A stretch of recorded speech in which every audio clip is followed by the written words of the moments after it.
Assalamualaikum warahmatullahi wabarakatuh.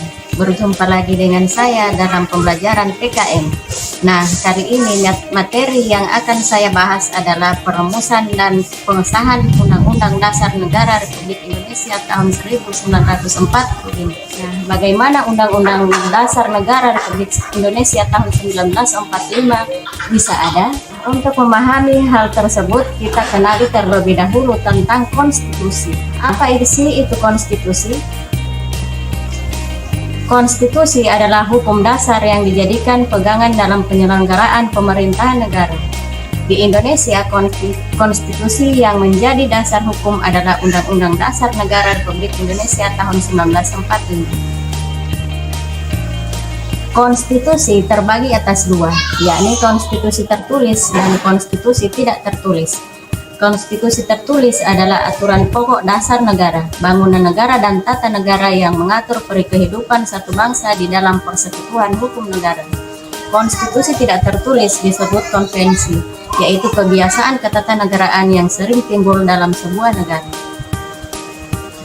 Konstitusi terbagi atas dua, yakni konstitusi tertulis dan konstitusi tidak tertulis. Konstitusi tertulis adalah aturan pokok dasar negara, bangunan negara dan tata negara yang mengatur kehidupan satu bangsa di dalam persekutuan hukum negara. Konstitusi tidak tertulis disebut konvensi, yaitu kebiasaan ketatanegaraan yang sering timbul dalam sebuah negara. Nah, sekarang siapa perancang Undang-Undang Dasar? Kapan proses perancangannya, bagaimana proses perancangannya, dan kapan penetapannya? BPUPKI adalah Badan Penyelidik Usaha-Usaha Persiapan Kemerdekaan Indonesia.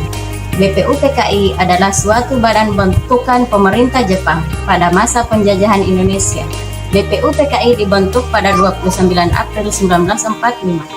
Dan bertujuan untuk mendapatkan dukungan bangsa Indonesia dengan memberikan janji akan membantu proses realisasinya kemerdekaan Indonesia.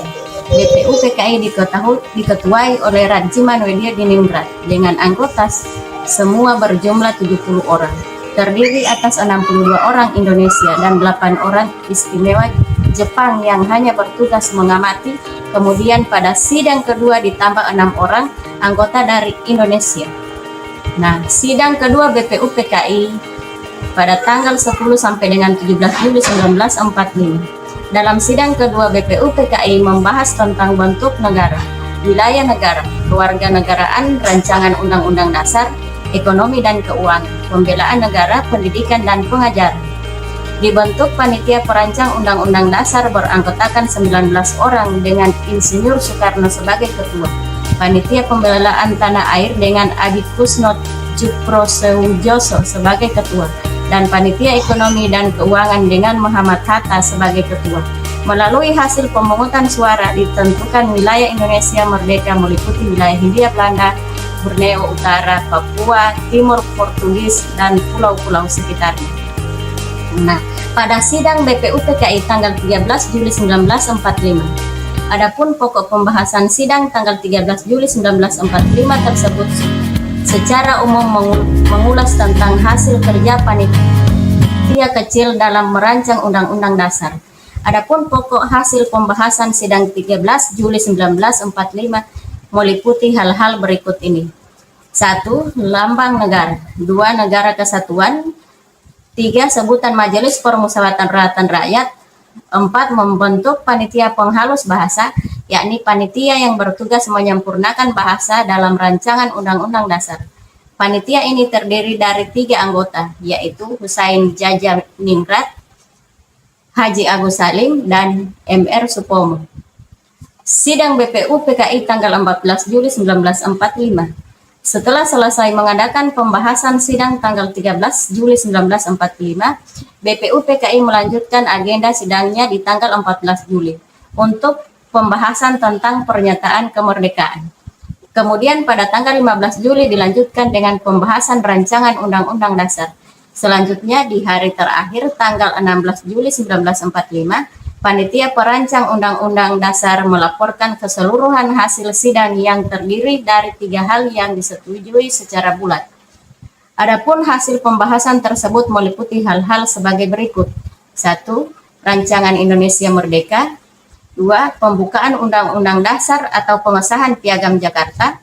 3. Undang-Undang Dasar terdiri atas 42 pasal. Dari 42 pasal tersebut ada 5 pasal masuk tentang aturan peralihan dengan keadaan perang serta 1 pasal mengenai aturan tambahan.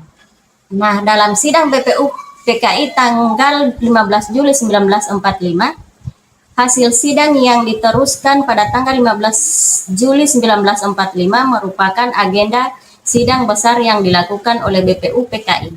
Pada tanggal 15 Juli, agenda sidang ini membahas tentang lanjutan rancangan Undang-Undang Dasar Negara. 1. Soekarno menyampaikan penjelasan mengenai naskah rancangan Undang-Undang Dasar dan memperoleh tanggapan dari Muhammad Hatta.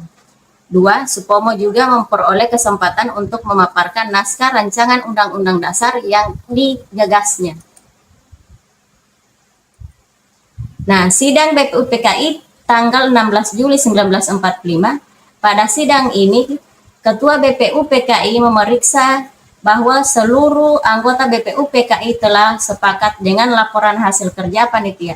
Selanjutnya, usul-usul dari panitia ditampung dan dikaji lebih dalam. Dengan demikian, maka telah dicapai suatu kesepakatan tentang rumusan rancangan Undang-Undang Dasar 1945. Nah, sekarang kita masuk pada proses pengesahan. Pada proses pengesahan Undang-Undang Dasar Negara Republik Indonesia tahun 1945 dilakukan oleh Panitia Persiapan Kemerdekaan Indonesia atau disingkat dengan PPKI yang dibentuk oleh Jepang pada tanggal 7 Agustus 1945 sebagai pengganti BPU PKI. PPKI beranggotakan 21 orang yang dipimpin oleh Insinyur Soekarno sebagai ketua dan Detranus Muhammad Hatta sebagai wakil ketua. Dalam persidangan PPKI tanggal 18 Agustus tahun 1945 dihasilkan keputusan sebagai berikut. 1. Mengesahkan Undang-Undang Dasar 1945. 2. Menetapkan Insinyur Soekarno sebagai Presiden dan Detranus Muhammad Hatta sebagai Wakil Presiden Republik Indonesia. Dan yang ketiga, membentuk Komite Nasional Indonesia Pusat. Pada sidang PPKI telah melakukan beberapa perubahan, rumusan pembukaan Undang-Undang Naskah Piagam Jakarta, dan rancangan batang tubuh Undang-Undang Dasar hasil sidang kedua BPU PKI. 4 perubahan tersebut sebagai berikut. 1. Kata mukadimah diganti dengan kata pembukaan.